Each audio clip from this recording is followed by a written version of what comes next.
پنځه کارونه که په جنسي اړیکه کې ترسره سي ستاسې د مړینې سبب کیږي. په هغو کې لومړی د جنسي غړو په خوله باندې لمس کول دي، دوهم د جنسي قوت او مدت د ګولیو استعمال ده، او دریم په بیره کې جنسي رابطه نیول دي، څلورم د ځینو ناروغیو شتون، او پنځم غیر روغتیایي جنسي اړیکې نیول دي.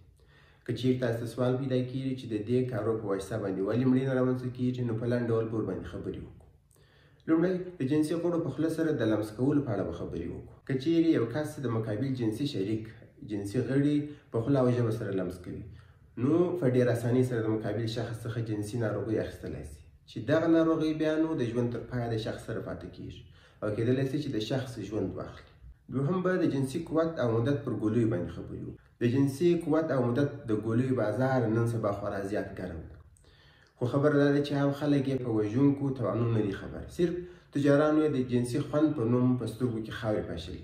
که چیرې د جنسي قوت او مدت ګولیو دوامداره او په زیاته اندازه سره استفاده وسي، نو دغه ګولۍ او نور جنسي اجناس لکه سپرې او ژاولې د جنسي غړو باوجوده د وجود پر نورو برخو باندې منفي تاثیر کوي او د مرګ چانس زیاتوي.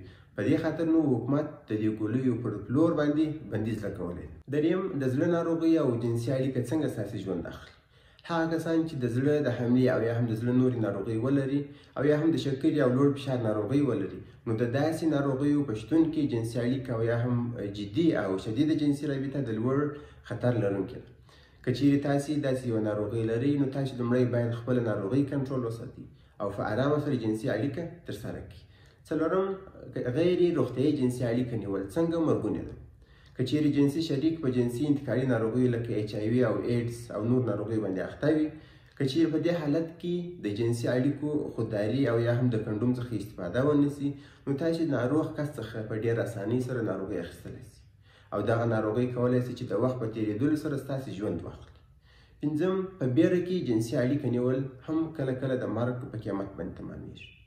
خاوند او میرمن باید په داسې وخت او ځای کې جنسي رابطه ونیسي چې د کورنۍ د نورو غړو او اشخاصو لخوا څخه ورته تهدید، بیره او مزاحمت نه وي، ځکه داسې ډېرې پېښې ثبت شوي دي چې خاوند او میرمن ته د جنسي رابطې په وخت کې غږ شوی ده او یا هم د کورنۍ د غړو لخوا لیدل شوي دي، نو په دې وخت کې دوی ته دا د روا عمل یو بد او خجالت ښکاره سي او پر دماغ باندې بد تاثیر وکړي او مرګونی حالت رامنځته کوي.